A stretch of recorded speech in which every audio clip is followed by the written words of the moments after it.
Hello and welcome to the Post to Post podcast. It is October 8th, Sunday, and this is podcast number 17. Number 17. So we are trucking along here, and we have a lot to talk about. It was the first week of the NHL, so there was a ton of games, there was a ton of scoring, there was a ton of everything. So we have a lot of topics to go over, and I'm pretty excited. All kinds of storylines this time around. It's only been half of a week of an NHL season. You know, they started Wednesday night, and here we are on Sunday. So I think Sunday's only got one game, but so there was a lot of games Saturday night, a few games on Friday, quite a few on Thursday, and a couple on Wednesday. So lots of events in the league. Yeah, absolutely. Mm-hmm. And sorry, just changing my levels here. I want to talk about something unrelated to hockey, but related to this channel first. The Post-to-Post merch. We got some T-shirts made. Oh, yeah. We've had stickers for a while. But we got T-shirts now. We wore them in a few recent videos, and there's been some. We didn't mention anything. We just wore them on purpose. We didn't say anything on purpose. Let's see if they'll notice. Yeah, see if they notice, and lots of people did. Oh yeah. So we are coming out with post-to-post merchandise, T-shirts specifically. We'll have stickers. We'll have pucks. We are going to try and get hats. Hats is going to be really, really hard, but we will have T-shirts, and we have someone locally making them. And I have no idea what we'll sell them for. We need to figure out all that stuff because of shipping and people live in different places. And I don't know if we should charge like just an upfront fee and then we ship it regardless of the cost, or if we have just a set price for the hat and then charge them additionally for the shipping. I don't know how we're going to do it. We need to discuss that. Right. But just wanted to let people know that we do have post-to-post merch in the works. It'll be coming officially in the next couple of weeks or about a month. Very good. So let's get into the hockey, and later on in the podcast we'll talk about the contest that happened this week that's releasing today actually. Some card stuff that I have to go over, so I have a card sponsor, and we'll leave that to the end. Let's get into the hockey. So you have all the scores and majority of the stats from the games that just happened, but I wanted to go over the points so far. So like the top 3 in points and goals and assists. So sure. The top 3 in points right now is Ovechkin with 7, Kuznetsov with 7, and Kane with 6. Top 3 in goals so far is Ovechkin with 7, Simmons with 4, and Saad with 4. So all Ovechkin's points are goals, which is awesome. Top 3 in assists is Kuznetsov in first with 7, Ryan Hartman in second with 5, and Mike Green in third with 4. So some interesting names there. Kuznetsov has 7 assists and no goals, and Ovechkin has 7 goals and no assists. So it's not, those 7 goals are on 14 shots. Yeah. So he's 50% right now. It's insane. He's the best current natural goal scorer. Yeah. In the league. There's no one better. And if you go on the ESPN website, and there's many websites that cover hockey, but if you go on the ESPN version and look at the individual stats, they'll show you what pace somebody's on. And right now, Ovi is on pace for 287 goals this season. It's the same thing as when Austin Matthews scored 4 goals in the first game. Exactly. Yeah. Everyone was talking about the pace. Yeah, McDavid, he's not doing too badly either. He had a hat trick on the first night. Yes, he did. And he's on pace for 123 goals now. Nice. So not bad. Did you look at the goaltending stats by any chance? I did. It's early to tell because not every goalie has played, even the usual minimum number of games. Yeah. But the goals against average leaders with zeros are Bob, Aaron Dell in San Jose, Laurent Brosseau in Edmonton, and Ben Bishop, all with no goals scored against them. Yeah, the top of that list doesn't really mean anything. Exactly. But did you look at the bottom of the list? No. Okay, because I didn't want to. I knew what I'd see, so I didn't look. Dude, Andy Niemi's goals against average projection or like pace is 25.6. Oh my! As of today, it's pretty crazy. I'll get into that a little bit later because I want to talk about Steve Mason. Yeah. But it's with all of the scoring going on. Last year there was talk about there's not enough scoring in the NHL. How do we fix it? We're three or 4 days into the season, and there's been 10-0 game, 10-1 game. There's been an 8-5 game. It's been crazy. 6-1 last night. Montreal got pounded. Toronto, New York combined for a dozen goals or more last night. If we look at the goals for, Chicago has played 2 games. They have 15 goals for. Toronto's played 2 games. They have 15 goals for. Washington has 2 games played, 11 goals for. St. Louis, 2 games played, 9 goals for. Tampa, 2 games played, 9 goals for. Yeah. So scoring's there for the first couple, or for the first week at least. Yeah, it's funny because as you're saying, last year they were wondering if there'd be enough scoring, and now I'm wondering if there's going to be enough hats. Yeah. Because if so many hats are being thrown away onto the ice for hat tricks in the first couple of games, I think we're going to run out of hats. Absolutely.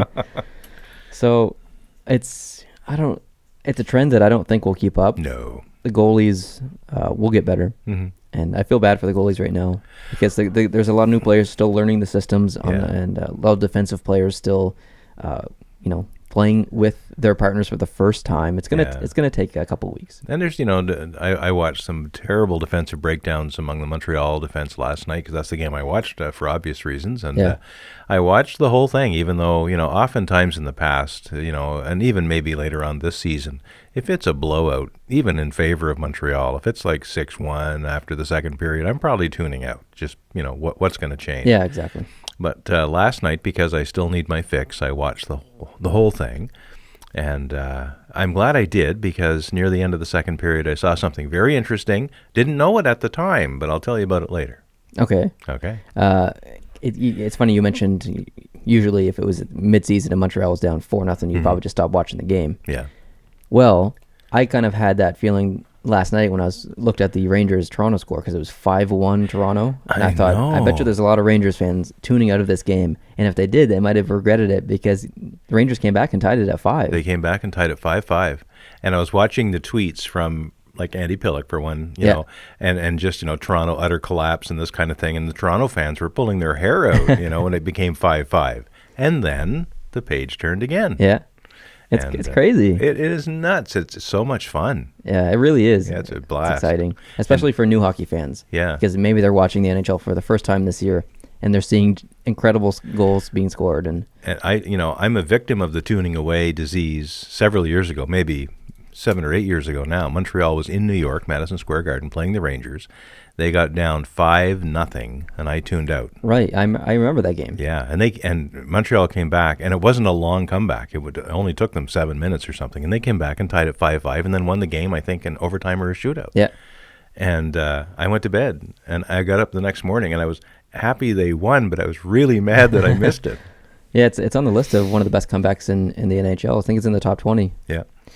So speaking of goal scoring, I want to talk about Ovechkin. I know we already kind of discussed him, but he's lost some weight. He worked out a ton in the off season. He's ready to go.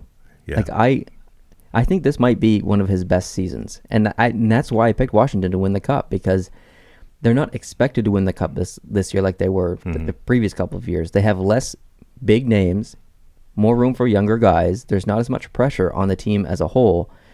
And I just think that he knows it's now or never. Yeah. This is their year. I've got a good feeling. Yeah, watching them last night, I do too. I see a lot of energy in the team, and him in particular. Yeah. He's 32 years old, which, we talk a lot of, the regular show about, how old is old. 32 in hockey world is getting up there, and it's not that you can't do it. You just have to work a lot harder to keep yourself in shape. Yeah. And he did that, as you say, over the summer. He trained incessantly over the summer. He's probably in the best shape he's been in a long, long time. And you could tell that he lost weight because he looks different in the face. Yeah. So he's ready to go. Washington's ready to go. Hopley's ready to go. It's going to be exciting to watch Washington this year. And sometimes the light of luck just shines on you. Like almost everything he's done so far in scoring those 7 goals is skill, but it's not all skill. There's a bit of luck there too. Yeah. Like when you're facing away from the net and you do a spin and turn and do a no-look shot. Yeah. And you find the top corner, that's... Some players just have that sense. They don't even have to look where the net is. They just have the sense of where everyone else is on the ice and just where they were and where they're going. They just know where the net is. Alexander Ovechkin is one of those people. He's one of those people. He's got an amazing sense of situational awareness. Yeah. And he's not the perfect hockey player. A lot of people who watch him closely, they talk about his defensive liabilities, but that's not why he's on the ice. He's not there for defense. Yeah, he's probably one of the worst defensive forwards in the league. But he's way better than he used to be. Yes. So if he can pull it together this year, this could be it. This could be, and I'm not a Washington fan, but I would not be crying in my Coke Zero if they won the cup. Yeah. Yeah, not a bit. So let's continue with the Washington trend here. And Nathan Walker, I know you have read a lot about this guy, and Sportsnet has even talked a lot about this guy. So I thought we'd go through and talk about him coming into the NHL for the first time. Last night was his first game against Montreal as a Washington Capitals player. And he's the first Australian-born hockey player to get into the NHL. Yeah, first Australian raised, actually. He was born in Wales, and his family moved to Australia when he was 2. Okay. So he may as well be born in Australia. That counts in my book. I think so. Yeah.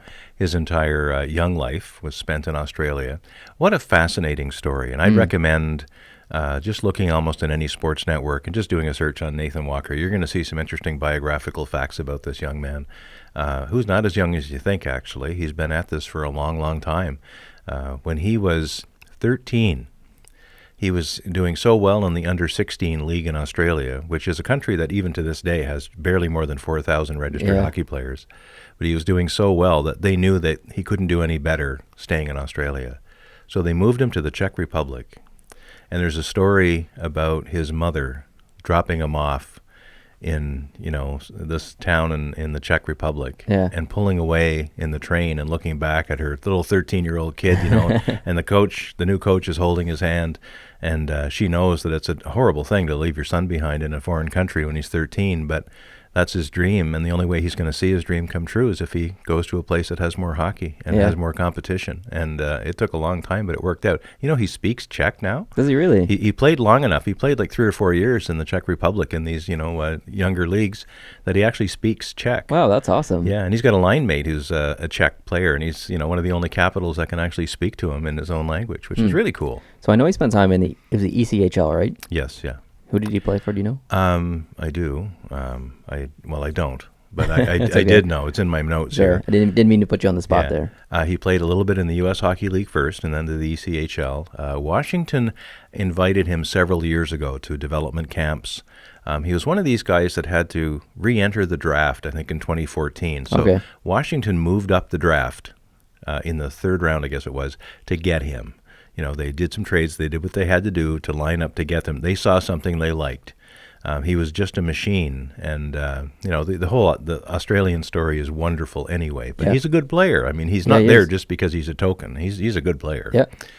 And they got him, and they drafted him. They put him on their farm team eventually, and they actually played. He's played a few games in the past in the preseason with Washington. Right. Yeah, but of course. Last night, as we're taping this, last night he played in his first real NHL regular season game. Yeah, and if I'm not mistaken, he scored a goal? He did. He was credited with the goal, and that's what happened late in the second that I alluded to earlier. Yeah, I missed it, so I didn't see it. Yeah, 18:05 of the second period. They had just scored the 5th goal. It was 5-1 Washington over Montreal, and they had a face-off in Montreal's end, and it was right off the face-off. The puck was drawn back. Devontae Smith-Pelly just rifled it over Montoya. Mm-hmm. And at that moment, everyone thought Smith-Pelly had scored, but a review later showed that it grazed off Walker on the way in. So he later got credit for the goal. It sucks that it happened that way, but it's good to see him on the score sheet. It is great to see him on the score sheet, and to have a goal in your very first NHL regular season game, in your rookie, debut with your family in the crowd. Yeah, because his parents were in there. Yeah. They were there from Australia, and they had little Australian flags, and when they announced the goal change, they were waving their Australian flags up in the crowd. That's a beautiful story. It is. It's awesome. Really, really, really cool. Yeah. So let's move on from Nathan Walker to the Washington Capitals, and I want to talk about Vegas just briefly, because a lot of people predicted Vegas to be at the bottom of pretty much every list, and right now they're 2-0. They've won their first 2 games, one against Dallas, and I believe they played Arizona last night. Maybe I didn't watch much hockey last night, unfortunately. Yeah, I actually went to bed before that finished, but I'm just looking at the Golden Knights beat the Coyotes. Arizona Coyotes 2-1 in overtime. Yeah, so pretty cool to see Vegas win their first 2 games. That was great. They got 4 points now. I'm not sure how long that'll keep up, but great to see. And a lot can be attributed to Fleury. Because we watched the first game against Dallas, and he was amazing. He was flopping all over the place and making incredible saves.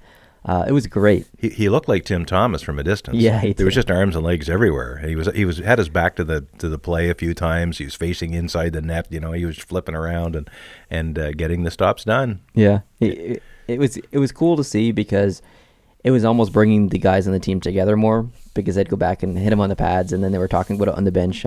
Saw a few clips, and it was pretty cool that Fleury can not only do well for the team and make saves, but also bring the guys together at the same time. And a lot of times with a goalie, you can't really see the expression on their face because the mask and the wire shield they have on, you can't really see.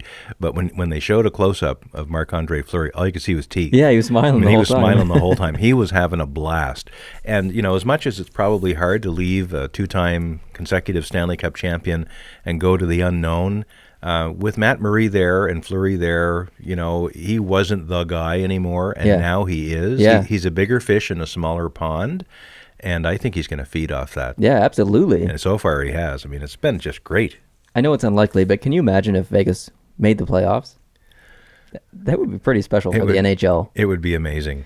In response to your Friday night fan question for next week, which is, what team really has to win this year, I just was looking at the comments, and someone from Vegas or a Vegas fan says Vegas has to do it. Vegas has to do it because they have to show that the NHL works here. It was an interesting and compelling argument. I think a little partisanship was in there too, but when you say make the playoffs, who knows? I mean, you got Marc-Andre Fleury back there. Yeah, you can have a bad game and still win it. Absolutely, if he's on, right? So who knows? Well, that game against Dallas, I think the first half, Dallas was very impressive, and they were all over. Fleury was just there. If it hadn't been for him, it would have been probably 5 or 6-0. Yeah, and they finally got the first goal on him. Yeah, and it was 1-0 Dallas. But then Arizona came back and scored the last two and actually won that game. You mean Vegas? You said Arizona. Did I? Yeah. Oh man, Vegas, of course. So the last thing on my list that I wanted to talk about as far as the NHL, I know you have more, but I want to talk about Steve Mason because I got some heat in the comment section when I was talking about the Winnipeg standings or from my prediction, and I predicted them so low because of Steve Mason, because I don't have confidence in him. I think he's extremely inconsistent. I think he's a bit overrated, and I didn't like the move that Winnipeg made to get him, and I complained about it in my prediction. It was one of my main reasons why I didn't have them higher in the standings. I got some heat for it. People made fun of me and called me names and stuff. That's totally fine. But look what he's done so far. He's 40th in save percentage. He's 0-2, I believe. He is at an average now of 6.56 goals against. And that's 45th in the league in the standings right now for goalies. It's not looking good for Steve Mason, which it doesn't make me happy because I like the guy and I like Winnipeg, but it makes me happy that my prediction so far is on track, I guess. Mm-hmm. Yeah, he was shelled in that first game. Toronto put I don't know if they pulled him during the they did. They put Hellebuck in there. And Mason played the game again last night, and he led in 6 goals against Calgary. So Toronto beat them 7-2. I think most of those would be on Mason as well. So I think 5 of them were something like that. Not great. But if you look at the raw numbers, you think Carey Price wasn't that great either. He's pretty low in both of those. Yeah, statistics. But I would say of the first 4 goals, 3 of them last night were defensive cough-ups that should never have happened. And maybe he should have had a piece of some of those pucks, but he didn't really have much of a chance on some of them either. So, like you said earlier, the first few games of the season don't tell a tale on what's going to happen all year long. We're in a statistical weirdness zone right now where there aren't enough samples to make up a real credible idea of what's going on, unless Ovechkin really is on fire, and unless Connor McDavid is going to get a hat trick every 2 games. I don't know, but Ovechkin. This is an interesting little tidbit. He's the first guy to score 4 goals, hat tricks in his first 2 games. Ever. Since 1917, Wow. That's crazy. Yeah. 3 players did it back in the 17-18 season, but 3 guys you've never heard of before. I'd never heard of them before. And then it's been 100 years and Ovechkin did it.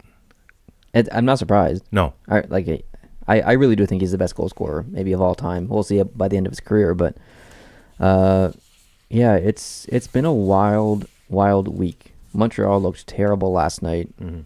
Carey Price didn't look that great. Henrik Lundqvist has looked terrible. The Rangers in general haven't really looked that great, other than that little short comeback last night. But Montreal and the Rangers play tonight. Someone's got to win, so yeah, someone's got to win. I don't know. Like the Rangers, I think they have a little bit to build on after their comeback. They didn't win the game last night, but when you're down 5-1, and you come back and you get back in the game at least, that's a good sign. And if you can take this as a good sign, in the Montreal-Washington game last night, even though Montreal got kicked out of the arena practically, no goals in the third period. At least that's good. That's very good. So they shut down Washington, or maybe Washington took their foot off the gas too. Montreal looked bad. I don't think they looked terrible. No, but I think a lot of the game last night was just Washington was just on, like, they were just so good. Yeah. They played such a solid game that it made Montreal look foolish. Yeah. Montreal had I thought a pretty good second period in the game. They still didn't even win that period, but they had a much better possession game in the Washington zone. They had more time with the puck. They had a couple of power plays that looked fairly impressive. I don't know what the coach is doing right now. They had Mete on with Weber the first game against Buffalo, and it worked well. And then in the game last night, they started Ben with Weber, and that didn't go well. Oh. And in fact, 20 seconds in or whatever, Ben is the first one to cough the puck up. He basically should have an assist on that first Washington goal. It was blatant, and it was awful. But anyway. It's unfortunate. Yep. Do you know if Yager's played any with Calgary yet? I don't believe he has. I have to check last night's sheet, because that's another thing that happened after I was gone to bed. But same here. Calgary played Winnipeg. They won the game 6-3. Yep. And I'm just looking over the score. At least on the score sheet, he's not showing as a goal scorer for sure. I don't believe he played. I didn't think so either. Yeah. I'm sure there's still some stuff being worked out there, but I'm excited to watch him play with Calgary. I plan on watching Calgary pretty soon, probably their next game. Yeah. Because I didn't really get a chance to watch them so far. I watched a little bit of the Calgary-Edmonton game, their first game, a couple days ago. But other than that, unfortunately haven't seen a lot of Calgary yet. Yeah. So last night's games, New Jersey won. We saw them play, of course, a couple of weeks ago here in the island with the exhibition in Kraft Hockeyville. They beat Colorado 4-1, and they did well. And it's their new talent again that's shining through. Heischer is always in the, in somewhere in the score sheet, and this Butcher. Right. What's his first name? Is it like Brad Butcher or something? I'm struggling with that at the moment. I knew it. Matt Butcher. Okay. As soon as you asked me, I drew a blank. But he's the guy, if you recall, that he was drafted by the Colorado Avalanche. That's what makes this story even more interesting. Yeah. Colorado drafted him, and he kind of pulled almost an Eric Lindros. I'm not going to play for them. So he wouldn't report, and he never signed a deal. What year was this? I think 3 or 4 years ago now. Okay. So he was a big player in the NCAA. He stayed in college hockey, and then now he was eligible for basically free agency because he had not signed with anybody, so he could be picked up by anyone. He was an unrestricted free agent then. Yep. And a lot of teams were talking to him, and a lot of interest in him because he was so phenomenal. And New Jersey signed him a few weeks ago and picked him up, or a few months ago now, I guess, picked him up. And last night against Colorado, the team he wouldn't sign with, he got 3 assists in that game. Well, good for him, I guess, in a way. But good for him. And Colorado must be going like, wow, what was it that we said? Kind of snotty of him to do that, though. I mean, you get drafted by an NHL team and you turn your head. Kind of, I don't know. I don't like that. Yeah, it's. I guess it is, but it's also, when you do that, you pay a price. You can't play for anybody else for a long period of time, and these are your golden years. And he gave that up in order to stick with his preference. And there's a cost to that, and he paid the cost, and the bill has been paid now, and he can sign with who he wants. But it's unfortunate. But then again, the NHL and their protectionist ways, it's pretty hard to thumb your nose at the league, and he did. Yeah, he did. Maybe, I don't think it'll start a trend or anything because the money is usually just so darned attractive. People are going to go for it. There's so much talent out there. It's so hard to get into the NHL these days. I don't know how you could, shake your head at the NHL and say no thanks, see you later.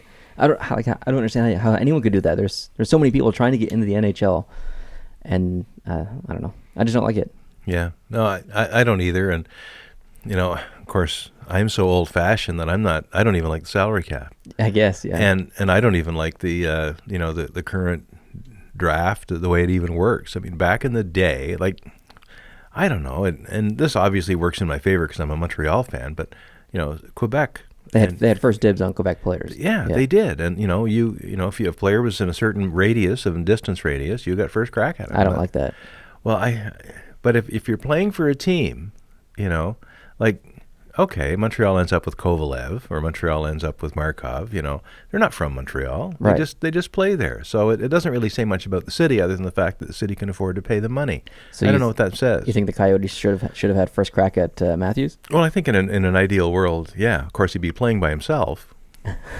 But that's where my system falls down. Yeah, it becomes stupid. I don't agree. Well, that. obviously not. I guess that's why they changed it. Cause it makes no sense now. Yeah. I thought maybe we could talk a bit about the. Or is there anything else in the NHL that you want to talk about? Not in particular. Just I had made just a couple of quick notes in some of the games in the past, and we've already talked about most of them. I do think it's worth noting that in that first game the Leafs played against Winnipeg, Patrick Marleau showed up to play. Yes, he did. And he was a new addition, and I think there's probably a lot of eyes on him, just like there are with Montreal's acquisition of Drouin. Marleau got a couple of goals in that game, and he did very, very well. So, well, they're paying him a lot of money, so I hope he does well. Yeah.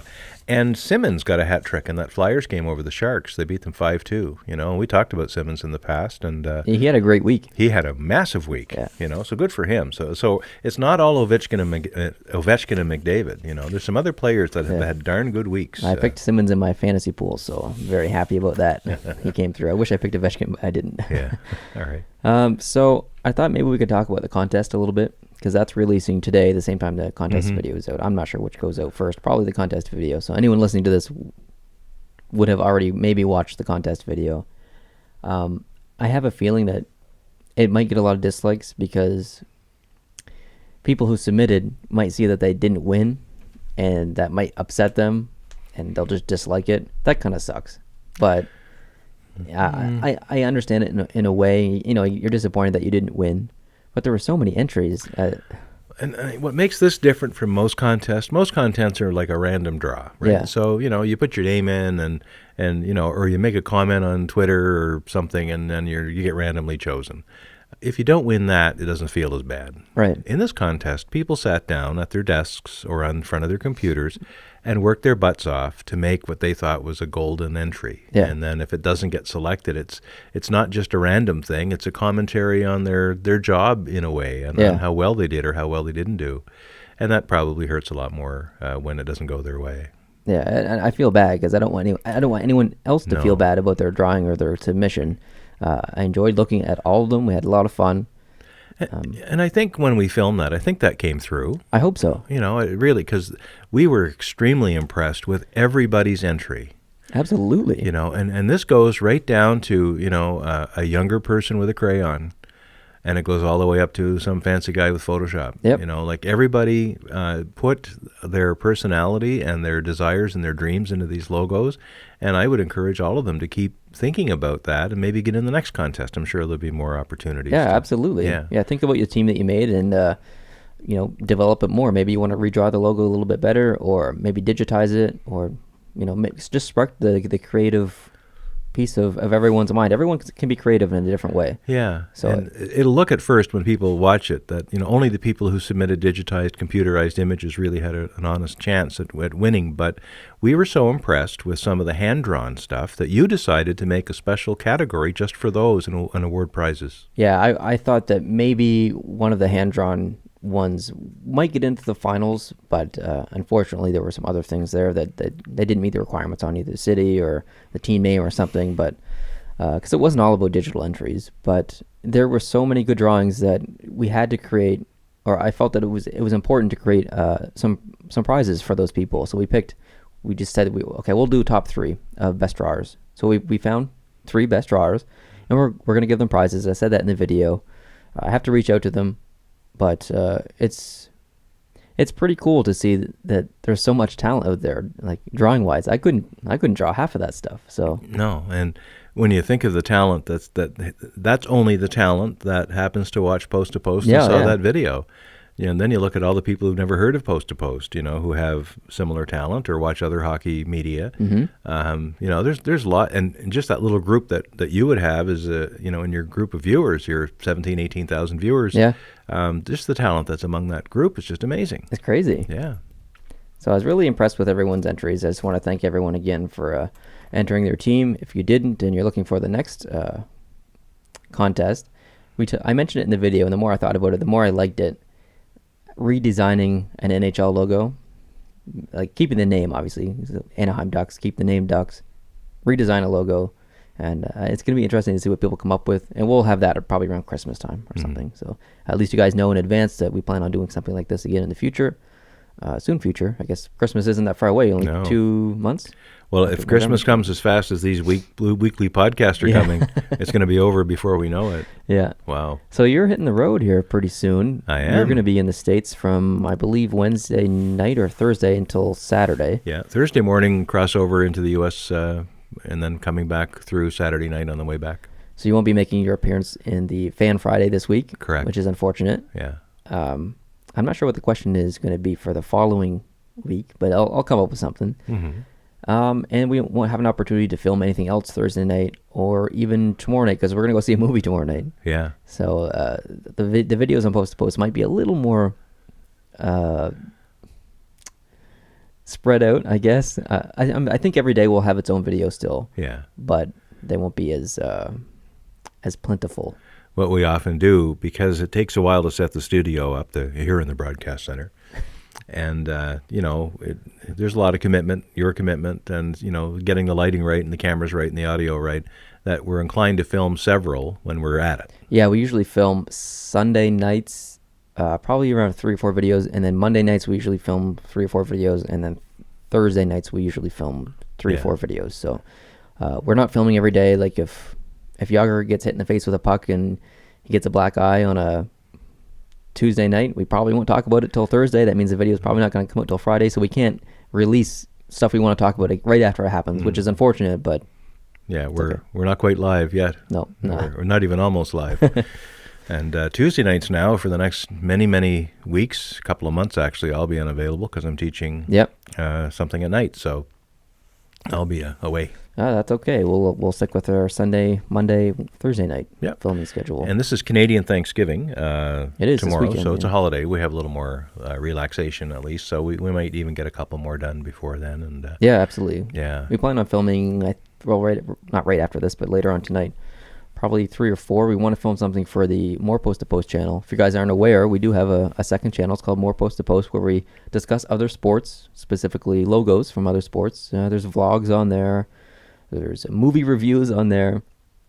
Speaking of which, we are seeing Blade Runner tomorrow night. We're going to do a movie review of that video. It's going to be on the second channel. We're doing the NBA logos tonight. That's the video we're filming tonight for the second channel. So if you're a big basketball fan, head on over to More Post to Post, hit the subscribe button, and you'll see it come up in your subscription box pretty soon. Mm-hmm. And the other videos we're filming tonight are, I have no idea, I forget. do you remember? Well, I think we're going to do a little unboxing. You're going to talk about that. Oh, yes, that's a pretty good segue into the final topic of this podcast, because I was contacted by someone named Lester from NHLCardTrader.com, and he offered me some cards here to unbox for promotion of a site. And I took a look at a site, and it's great. He has such a collection that he started his own. It's not even barely announced yet. He started his own site with his card collection. He's got signed stuff. He's got jersey cards. He's got memorabilia, some stuff. You can go on the site. You can purchase it. I saw some stuff on the site that I'm like, okay, I think I kind of want that. He's the real deal. He's the real deal, yeah. So he's got a great collection there. He even does card unboxing himself on his YouTube channel. It's really professionally done, multi-angle cameras and great lighting. He just does a really good job with it. And he's a huge hockey fan. He lives in Arizona. He loves the Coyotes, I believe. I think he's a season ticket holder. I think he said that. But he sent me some boxes here to unopen. And specifically, I want to talk about these first. These are some old packages to open. So the 93-94 here, 92-93, 93-94, 93-94, There's all kinds of stuff here. So what we're going to do is we're going to film a video tonight of old cards being unboxed or unwrapped or breaks or whatever you want to call them. I'm not big into the card lingo, but we have a couple packs here. That's going to be one video, and we'll probably do this one at the end as well. This is just these are newer cards, but just a little package here. So we'll open that at the end of that video as a hint to what's to come, because we have 3 big boxes of cards here. We have a 2015-16 MVP box by Upper Deck, and we have a 2015-16 OPG box here with lots of cards, and then we have an AHL box here to do. So the MVP box will be its own video, the OPG box will be its own video, and the AHL box will be its own video. So a big thanks to Lester from NHLCardTrader.com. If you're looking for cards, definitely go check him out. And if you like card unboxings or card breaks, there's lots of videos coming soon on Post to Post. So keep an eye for those. There'll be probably 2 this week. Mm-hmm. So I'm excited to do that because we're going to film some of these tonight. So I'm very happy about that. It looks really interesting. And, having, this 92, 93 era, you were just a little kid. You were 6, 7, 8 years old. Yep. And I remember, seeing some of these items around the house even back then. Oh, yeah. You've got your own extensive card collection. Ever since you were a kid, you've been collecting cards. Yep. And I saw you doing some sorting of those earlier today before we recorded this.